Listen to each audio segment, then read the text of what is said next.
man, this is really living.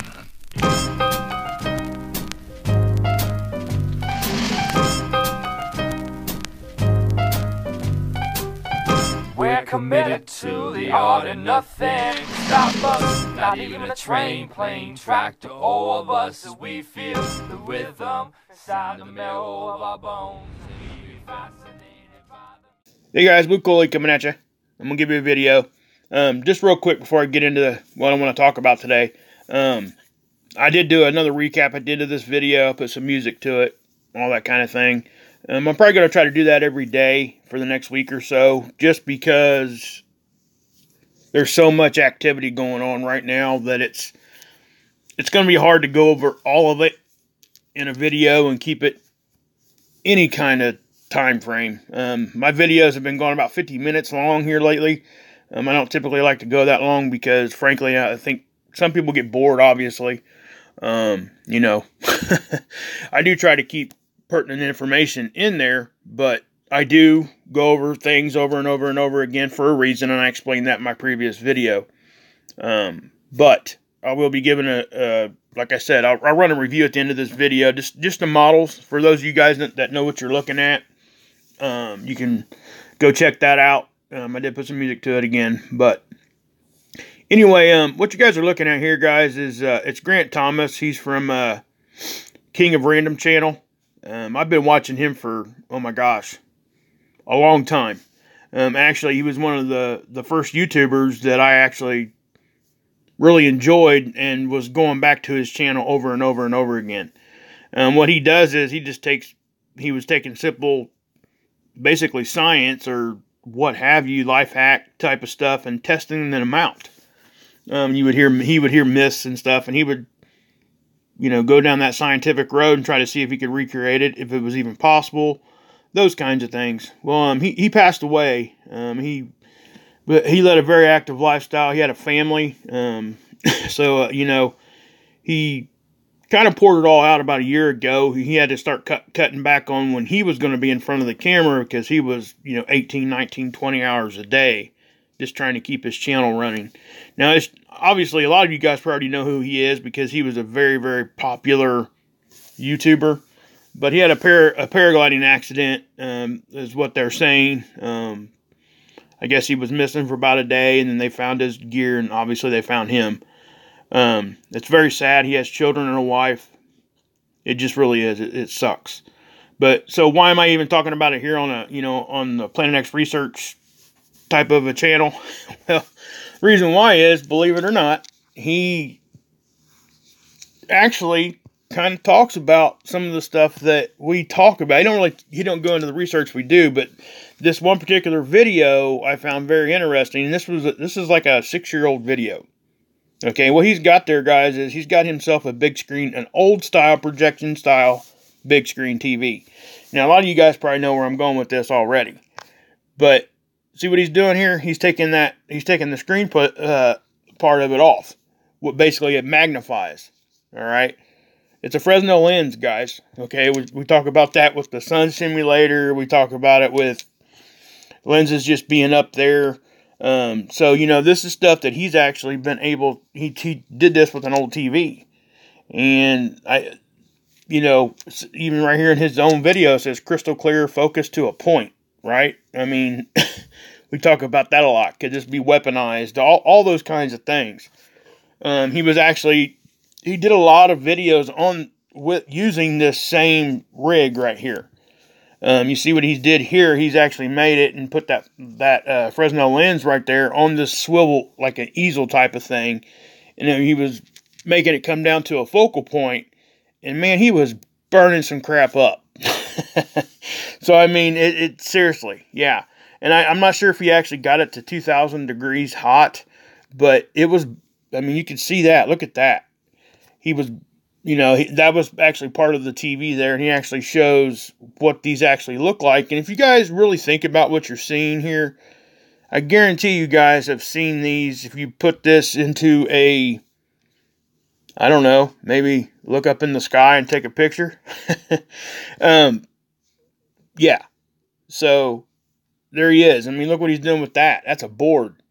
It wasn't on fire until he stuck that thing in there for like, it immediately caught fire. It was amazing. He's burning this beer bottle up, I think, or something like that. But anyway, go check his channel out. You know, I think the channel's still going to keep going. Obviously, it would support his family. You know, he kind of come out from behind the camera. He went back behind the camera, basically. He has a different host, a couple different hosts on there now. Because he was cutting back, trying to focus on what was important in life. And that kind of goes back to, you know, my video yesterday, or, you know, at the end of it, if anybody stayed long enough to listen to that. You know, it's kind of what I was saying. And it's, you know, and this right here just kind of shows that, hey, there's more important things in life than what we're doing anywhere. You know, we got to stop, you know, tell the people that we love them. You know, and there's a lot of things that's kind of, I don't know, at least for me, it's kind of hit me in the face as of late, and it's just me personally. I think I've been hearing a lot of stuff from a lot of people feeling the same way. So anyway, but yeah, it says useful frame for your solar scorcher. I mean, and then the one down here, this other thumbnail says powerful desktop solar scorchers. That's actually his new host, one of his new hosts. He also has a lady that gets on there too. But go check out that channel. Give him give that family some, you know, some love over there. Go sub up. I think this channel will continue. I do, because, you know, there's a lot of people involved in this. This is a bigger production than just him now. And it has been for a while. But he was the one that built the channel. He was the one that put so much time and effort in. And, you know, he gave so much to what he did on his channel. He gave so much of it himself, and then for his life to be taken short like that is a tragedy. Really is. You know, but what I will say to that, he definitely was doing stuff that he wanted to do. You know, he was paragliding, guys. I mean, you know, I don't want to sound insensitive or nothing, but I mean, if you're going to go out, why don't you go out doing something that you love? You know what I mean? And I know that's no, I don't know, that doesn't console the family at all, or anybody that cares about him. You know, nothing you could say at this moment is going to do that. You know, but for those of us looking from the outside in, you know, if I'm going to go out, that's how I want to do it. I want to do it doing something that I love, or doing it with people that I love. So, you know, just kind of keep that in mind when we're doing anything here on my channel or any kind of this research. We have to keep that in mind, okay? Because we have to stay focused on that, because it keeps us focused on what's important. You know, I lose focus sometimes. I think everybody does. But when stuff like this happens, it kind of, you know, it reels you back in. And that's kind of why, you know, I used that song yesterday, because, you know, it kind of reels you back in. And I got another good song there for you at the end of this one, too. It's actually kind of uplifting. You know, it's another thing, you know, it just kind of, I don't know, it's hard to explain. The song's called Lifeline, but I tell you what, it really does express how all of us feel sometimes. We just have to just keep driving on, and sometimes just try to be real. That's actually one of the verses that they use. If that's what we're trying to do, then you know what? We're doing what we need to. So, anyway, I'm going to move on to my next stuff here. But anyway, there's a couple more thumbnails. He used this Fresnel lens off this TV a lot in the beginning of his channel and out throughout. And he was doing some really cool stuff with it. And obviously, that's not the only thing that he did. I mean, he has, I can't remember how many, I think he was the 364th or something like that, most popular YouTuber. So again, like I said, guys, a lot of you guys probably know who he is.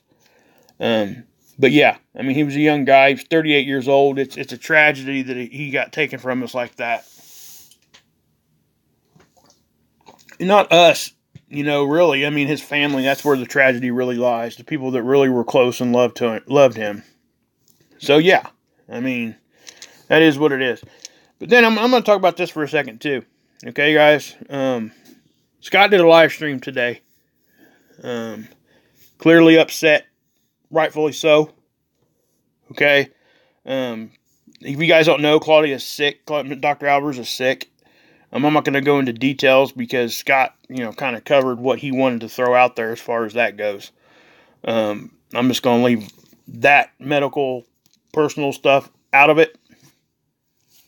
But, when one of us are like this, and she's really sick, guys, okay, go watch Scott's live stream. He did say that she was, basically bedridden. She can't hardly walk right now. Doctors were treating her for a really severe infection. And I have to say that I've been through that myself. I about lost my leg and ultimately about lost my life. And believe it or not, it's in the exact same position, the same spot as where Claudia's infection is. But there was other stuff involved there that didn't really apply to what I had going on, but what Scott talks about with radiation poisoning and stuff like that, you guys really need to go watch it because man. Okay? And the reason why I'm bringing this up, because I think we all need to pray for Claudia. She really needs our thoughts and prayers. She's very, very sick. She's getting taken care of, but I'm sure that they're worried. I can see that, Scott's clearly upset, and rightfully so from what the situation from, these smart meters is basically what he was talking about, guys. They installed these things in his yard. It was like he didn't have any choice in it. And, they sell these covers and stuff now, but why should we have to pay for a cover for something that they forced into his yard? You know what I mean? The electric company or the power company, whoever's putting these up, need to be doing that, not us. And, go watch his video because he really goes into a little bit more detail on that end of it and the research that he's had. So on this part of it, he's diving into it. But the bottom line is Claudia's sick, guys. So let's just pray for her. Claudia, if you listen to this, we are praying for you. Our thoughts are with you. So yeah, I just wanted to put that out there. And one more thing. You guys know that I don't like I like peace. Okay? I don't like a whole lot of fighting this and that. But to those of you guys that are sending those disgusting, hurtful, mean, ridiculous emails, trying to get at Scott or Claudia while she's sick is ridiculous. There is a special place in hell for you. I promise you that. It's ridiculous that you guys would even, whoever's doing that, I hope you're listening to me. Because there's a special place in hell for you. And it's so ridiculous that you would even, talk about her being sick and wish the worst for her. I mean, I don't even do that for my enemies. That's just so crazy to me to even try to understand. And frankly, it pisses me off. Sorry for my language. It really does. When I hear stuff like that, it upsets me to the point where and what really makes it more upsetting is there's not a whole lot I can do about it. But do what I'm doing here and putting it out there that people know that this is real. People do this, guys.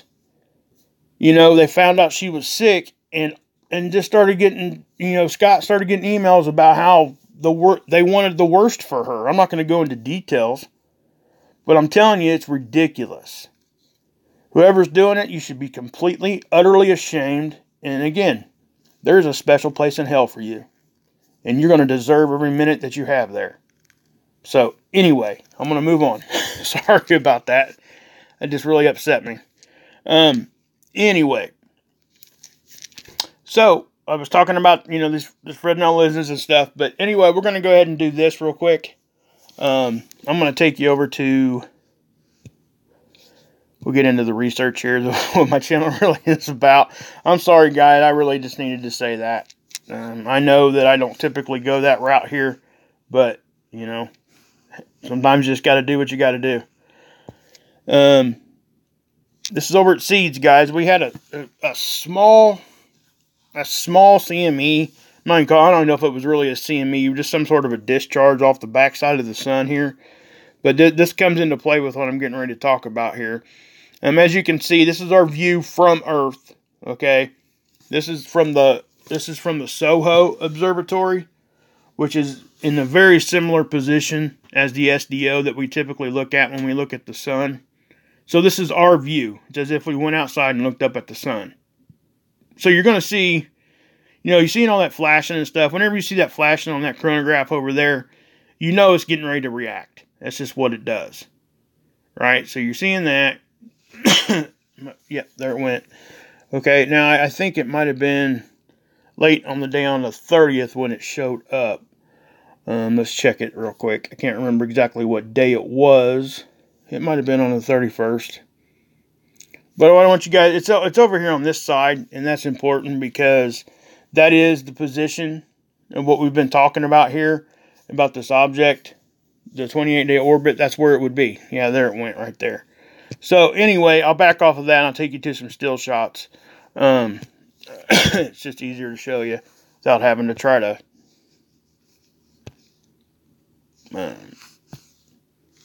toggle through stuff. But anyway, okay, there it is. All right, it was on the 31st, very early. It was like the second or third capture of the day. And this is the timing of this stuff is really important, okay? Because we were talking about, and Scott said this in his video a few days back. He specifically said we would see a lull period in the electron flux, especially, and some of the disturbances and stuff we were seeing on the magnetopause, okay? And the reason being is because our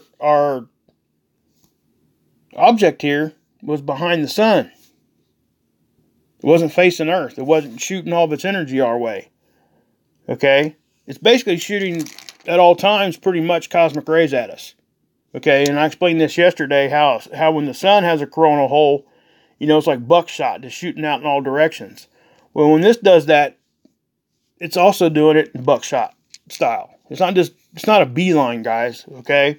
It goes out in all directions. So that's why it's so hard to pinpoint a source of what they would call solar wind or cosmic rays. It's hard to find the source, because they get shot out in all directions. Now, I would assume if they have the tools for this, they could probably follow it back and find out where the most energy is, and that would be basically like a cookie crumb trail back to the source. I would think that would be extremely difficult to do, to try to figure out. They may not even be able to do that, even with the proper tools. I don't know. But in my mind, that'd be the only way you could really find that without actually putting eyes on it like we did right here, because this is our object. Okay, this is, and what's what's crazy about it is, and awesome, and just kind of proves all the stuff that we've been talking about lately, is that this is exactly where it should be. Okay, according to the 28-day orbit that we've been talking about, theorizing here. It's no, my opinion, and Scott said this already on his channel. I mean, this is almost, we've gotten so much information, so much observational evidence on this, that it truly is getting kind of old trying to call this just maybe, okay? Anything that we do, I'm really timid to say that, hey, this is actually what it actually is, or, this our theory's proven, that kind of a thing. But man, this is right there on that edge. I mean, if somebody was to ask me today, I would say, yes, this is exactly what it is. Okay? I mean, that's just where I stand. You guys know I stand that way here on this, on my channel. I say it all the time. This is pretty much fact for me, guys. Okay? So, and again, there's more than just this one object. I think a lot of us forget that sometimes. Okay? This is the object, the Planet X object that Scott has been saying is in a 28-day orbit around the sun. And I've been backing him up on this the whole time. And every time he said it was going to be in a certain position days before, it was there. He's basically calling out where this thing is at. He's predicting where this thing is going to be according to his 28-day orbit. And we're getting visual confirmation of it now. And have been for months. We were sitting on this for a while, guys. I want you guys to know that. Because we really wanted to make sure that this was, and especially Scott, because this was his. This was his idea, his theory, and he proved it out through his data and his research. And I was just able to help. That's just all that is. And I back him up on this because I really think this is what's there. You know, is it the only object out there? Of course not. He even talks about other objects, 3 objects, probably more. And that's what I want everybody to understand and remember. Okay? But there it is again, just like he said it would be.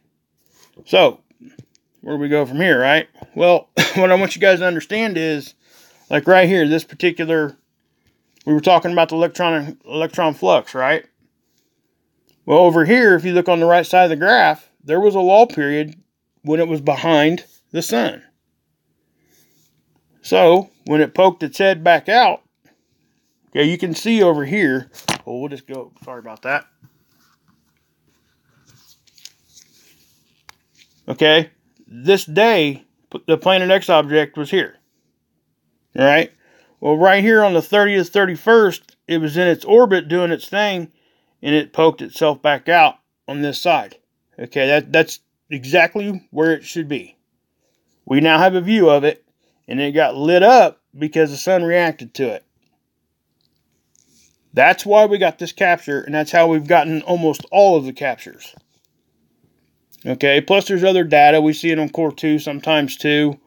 But a lot of times we'll see it on this LASCO, and he's got better high definition pictures of these already. He did a video on this. Please go check it out. And he was talking about all the other stuff I was just talking about also, with the exception of Grant Thompson there. But he goes into detail about what's going on here. And I do back him on this. And I did a video a while back called 28-Day Orbit. I would suggest you guys go check that out. I was showing the sun reacting in the same spot almost to the day for months in a row. Right where this object should be. And it was showing up actually in the captures also. So, you know, the sun was illuminating it basically by its energy, shooting it out that way. But what I want to talk about is this, okay? I just got through talking about cosmic rays. All right, I'll tell you what, I'm going to go over here to this one, okay? Now, this is a current capture, guys. Okay, this is the coronal holes that are getting ready to come Earth facing. Okay, actually they probably already are, because the equator of the sun is basically right here. Remember yesterday I was telling you guys, oops, stupid freaking Wayfarer. Yeah. Anyway, the sun is here, right? The equator. Well, the Earth kind of sits right below, south of the equator of the sun. So this coronal hole is going to come blaring right at us. This is the same capture over here, guys. Just a different angstrom. Okay. So this is what's going to happen, right? This is, here in about 3 days, we're going to feel the effects of this coronal hole, this one. Which is why we've seen the waves on my last video of showing you how the wind speed was going to continue and it was going to go up and down, up and down. Well, this is why, because the coronal hole we're feeling effects of, like right now, is already way over here. Okay, it's gone. That's about what's left of it right there. A little black spot right there. Okay. It may have even closed up, either that or it's already rotated off to the other side. So, anyway, so this coronal hole is going to be affecting us. We're still seeing the residual from this first coronal hole on the magnetopause models, and we're going to continue to see that. Okay, but here's my thing. Okay, we're going to use this purple view over here for what I'm getting ready to say. So we got the Planet X object over here, right? The sun is now shooting highly charged particles our way via the solar wind. Okay, that's pretty much what solar wind is, guys. Highly charged particles coming at us. Alright, but now, something that really could intensify this coronal hole, and nobody's really talked about this, is that now that this object is now in Earth's view too, that it's probably shooting energy also. So what could happen, I ain't going to say this is what's going to happen, but the coronal wind stream that's already coming our way may pick up some of this cosmic ray energy and throw it our way too. Okay? Now, what would that mean? Well, probably the density would go up. The speed of it, I'm not sure. Okay? But if you're adding more energy this way, obviously the density is going to go up, right? So, like I said yesterday, you know, our magnetic field is weakening. Okay, we know that. And sometimes we see disruptions, and we've been talking about why when we don't have coronal holes. Well, something we haven't talked about yet is what happens when we do have a coronal hole, but plus this object over here is shooting energy at the same time. Well, everything's going to be that much more amplified, is what I'm trying to say. So, like I said, to use the bowling ball adjective again, if the Planet X object was not there, say it was just typical regular coronal hole, no influence from the Planet X object, this would be like the 6-pound ball hitting the pins and only knocking 6 of them down, right? Well, again, you add the Planet X object in there, now you're throwing not a 6-pound ball, but you're throwing a 16-pound ball of the same speed, and you knock all of them down. Has a greater effect, right? So sometimes I think that's what's happening. We really haven't discussed that a whole lot. We're getting cosmic rays from other areas too, but for the most part, we found that these cosmic rays are coming from the general direction of the sun, but they're not coming from the sun because we don't see coronal holes. And I explained this yesterday. Okay, so please go back and watch that part of my video yesterday if you didn't understand any of that. So yeah. So I think that this needs to become part of the discussion is what happens when we're getting a double whammy there. All right, well, I can pretty much tell you what happens, and I'll show you. Okay. What we're going to do is we're going to go over here to the PlanetXnews.org website. And obviously, guys, he's got some great articles. This one here was pretty cool. You guys need to go check that one out about the earthquakes. And then check this out, guys. This was a really cool article. All right. And then, NASA discovers distant planet with 3 red suns. I mean, look at that. Oops. Did I hit that stupid advertisement? I sure did. Sorry. I mean, it's almost like a Star Wars movie, isn't it? I mean, that's pretty cool. You guys need to go read those. Those are really cool. Then it says, could the Earth exist around 2 suns? He goes into that in that article. Go check it out. Anyway, we're going to go down here and we're going to look at the different magnetopause models. I typically show you guys the ones, the ISWA, and I also use this one too. I've been using this more and more because I do like it. It's just most people are already familiar with the other one, which is why I don't do that as often. I'm just going to go through here and let this thing load up while I do this. Okay. It does take a minute to load up. That's why I go ahead and do it like that. Alright, now this is the velocity. Okay, basically this is the solar wind speed. Okay, that's how fast the winds are moving. Now keep in mind on this particular model, the sun's off to the left, not off to the right like on the other one. It's basically reversed. So, we'll hit play. Obviously you're going to see some waves and reactions here and there all over the place, right? Look at that one, guys. Okay? I mean, look at that. It's just kind of amazing to see these kinds of things. Now, if you look at the top there at the graph, you can see where the deep colored red is 600. Okay? So when you start seeing those kinds of winds on this particular graph, that's a pretty decent sized disturbance. Then I think we get a big wave right there. You see that? That's a smack in the face. Okay, we're going to talk about that here in a minute too. But back to my point about what if we're being influenced by the sun and the Planet X object at the same time. Say we have a coronal hole, like I said, Earth facing. And as of right now, the Planet X object is poked its face back out. So we could be getting energy from it also, via what we would probably call cosmic rays.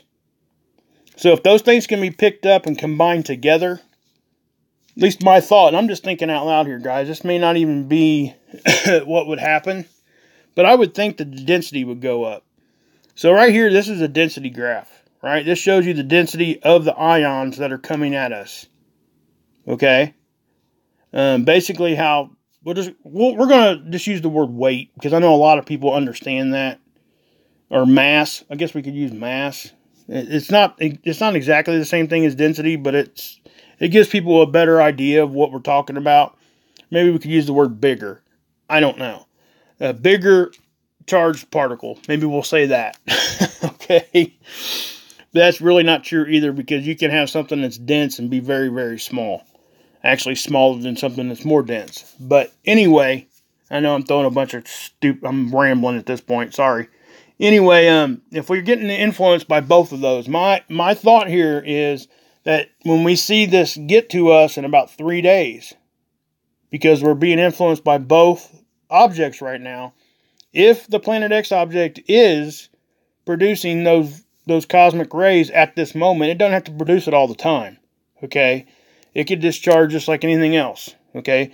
But if it's discharging at the same time as we're getting influenced by a coronal hole, that coronal hole and the solar winds coming from it, okay, could pick this up and carry it with it and hit us at the same time. So not only do we have magnetic shields being weakened, but this could actually double the power. Not really, I don't want to say double. It could increase the power of what we're getting hit by. So we would get some really big hits on our magnetosphere, and we haven't been able to explain some of these lately. So maybe this is part of what this is.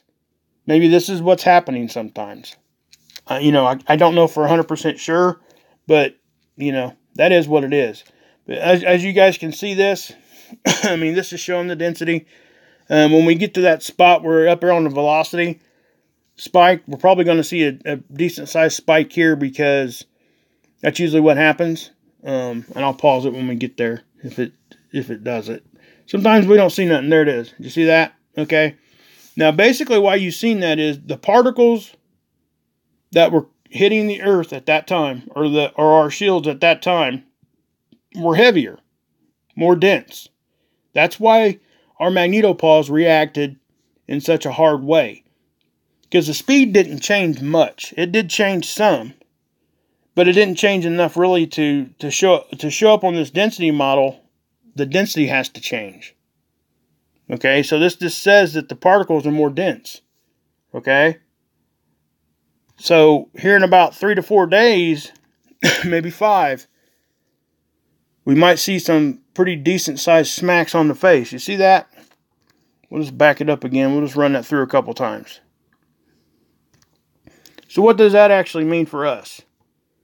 Okay, let me back it up again one more time. Okay, now you see that? Now on that other model that I show you guys all the time, the ESWA model, this would look like, you know how we get our bow shock out here? You know how sometimes we see it waving all the way back through? That's basically what's going on here. It's showing you in a different visual. Okay? It's showing you the same thing, but just in a different visual. And in my opinion, this is a better visual. I just don't use it as much because everybody's pretty much familiar with the other one. Okay? And again, because we can't, right now we can attribute most of this to a coronal hole. Okay? Because we can point back, and I showed you guys how to do that, looking at the different graphs, and actually just looking at the surface of the sun at the time the sun was releasing those ions through a coronal hole. So if we go look at the sun, like we did yesterday, I tried to explain it yesterday. I hope I explained it well enough. But I ran you guys through the calculations that has to be made. It's very simple stuff. But basically what we do is we take the speed of the solar wind, and we know the speed because it tells us at kilometers per second. Okay, let me show you this real quick before I start confusing people. This is the pressure model. Okay, this is basically how it's showing you the pressure, the heat buildup around our magnetopoles. See that? Okay, that's exactly where that little disturbance came from I showed you up in those other two models. So, let's just do this real quick, okay? Like I said, guys, say we had, well, you know what? I'm just going to skip that part today because I don't want to throw too much at you guys.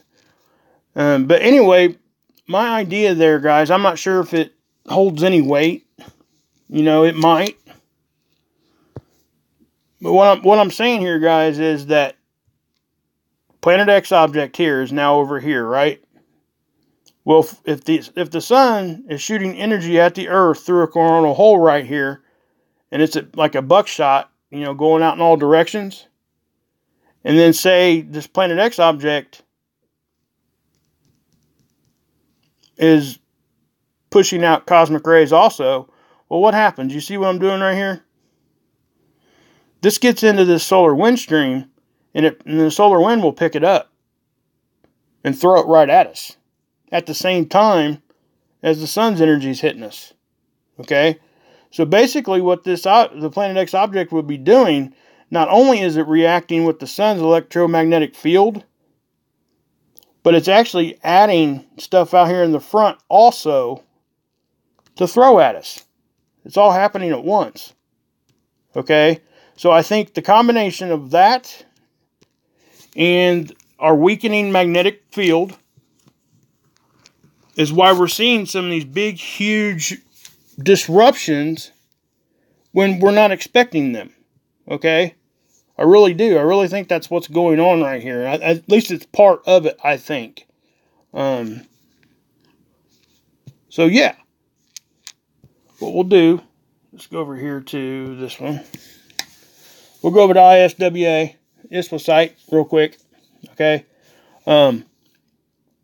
If the stupid thing will load. We will go to, well, let's show this one. Okay, this is the actual solar wind model. This will tell you the solar wind speed. Now, see, that right there is not a normal capture anyway. Anybody that's been watching this for a while knows. And I want to show you guys this part too, because this is really the model I want to show and talk about for a minute, because I think what I just said really applies to these captures that I'm catching right now. Let's just do that. We'll get that going real quick. Let's make that bigger. But yeah, guys, I mean, I really do think that if this thing is shooting up, it just makes sense that if the Planet X object becomes visible by the Earth again, and it's shooting energy at the same time the sun is, there's no reason why the energy from Planet X object couldn't get into the solar wind stream. Okay? I guess, here let me explain it to you this way.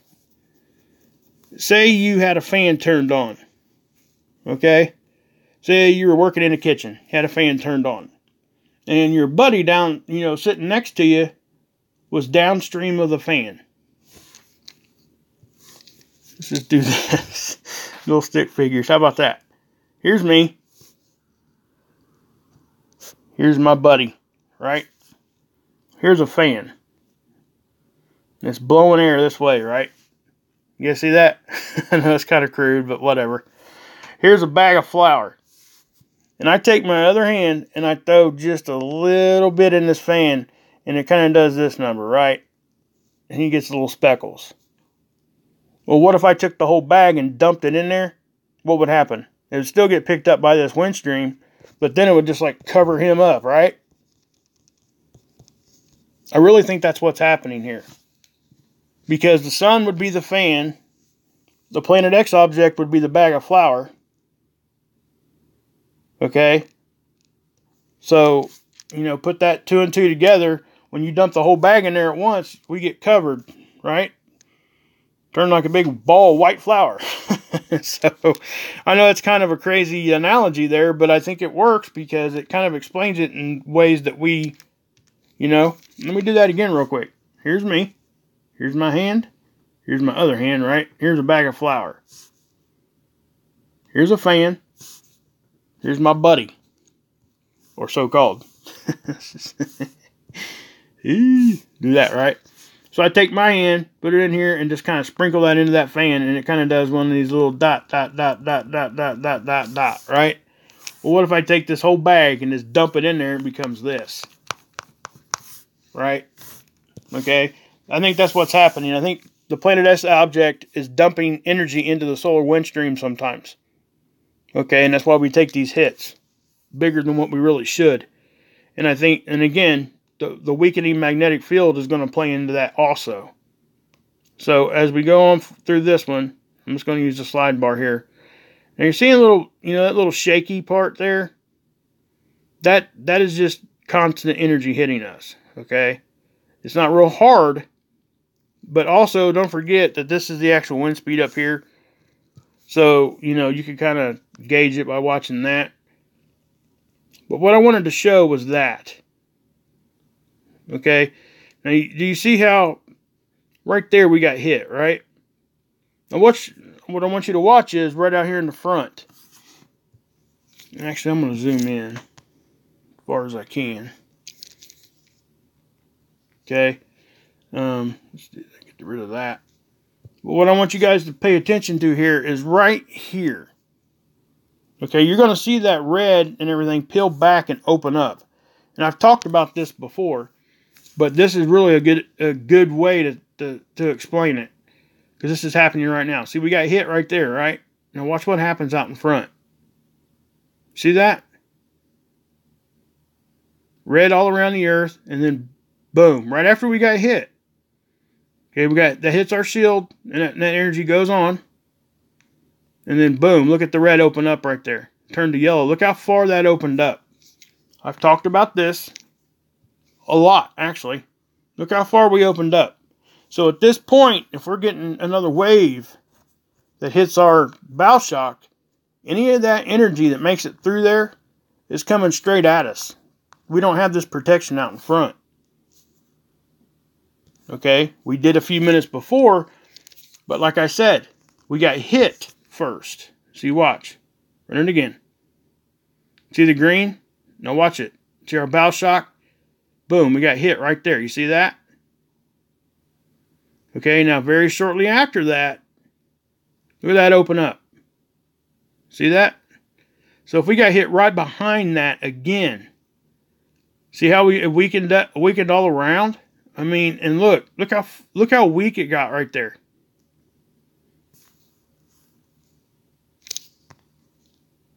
Okay? So anything that was making through our bow shock right there was going to come at least deeper into our atmosphere at the very least. Okay? And I think sometimes when this happens, I've actually coincided this with some of the earthquakes. When this opens up like that, sometimes we'll see some bigger earthquakes very shortly thereafter.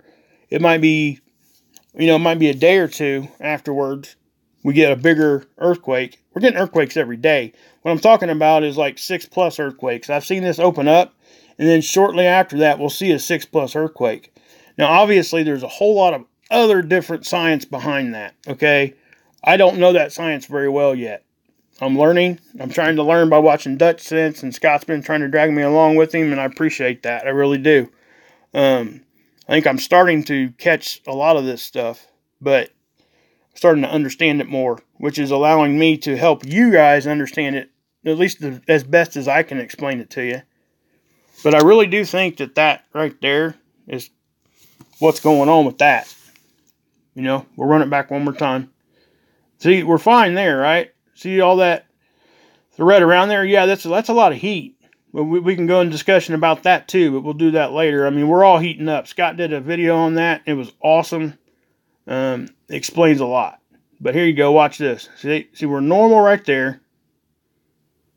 Okay, now watch our bow shock get hit. Boom. See that? And then shortly after, look at that open up. You see that? I mean, it's like, we got hit right there, and then we open up. Now, I have to say this too. Okay, our bow shock's still there. Okay, there's still some protection there. All I'm saying is it's weaker right there, so anything else that's coming through will have an easier time to make it through. So it's adding extra energy to our atmosphere. We're seeing big lightning storms. We're seeing all kinds of stuff, guys. I mean, like lightning with no thunder. I mean, as a kid, I remember experiencing heat lightning, but not like I see it today. It's really, really crazy. But anyway, guys, you know, that I think that's what's going on there. But yeah, I mean, I hope everybody's doing well. I'm sorry my videos changed a little bit here, but I think it needed to here for the next few weeks. I'm going to show you guys, you know, give you a recap at the end of this one of the models. But, you know, what I would really love for you guys to do is to keep this man's family in your prayers. Okay? This is just so tragic. It is. It really is. Just is. And also, Dr. Claudia Albers. You know, I mean, she's sick, guys. Pray, pray, pray. She's part of this whole community, a big part of this community. She's taught us so many things. I mean, it's ridiculous. And so when people do that kind of stuff to her, if it doesn't offend you, you better look at yourself in the mirror and figure out why it doesn't offend you when people do that to good people like this. So, anyway, I'll just leave it at that. Again, another capture right where it should be, according to Scott's 28-day orbit theory, which I'm pretty much calling fact now. I mean, it just really is. When you predict it so many times in a row, and it shows up right on that prediction timeline, and we get an observational catch of it, which we have now, and it seems to be more often now. Things are ramping up. So, anyway, guys, watch this recap here. I'll give you, it's about three minutes long. I'll put some music to it. Check it out. And, you know, the song on this one, man, it really is. Sometimes we all feel like throwing the white flag and just giving up. But we don't, right? We're just trying to be real. That's exactly what the lyrics say, if you guys listen to it. You know, that's what we're doing. So, God bless. Yeshua saves, and you can drink this Kool-Aid.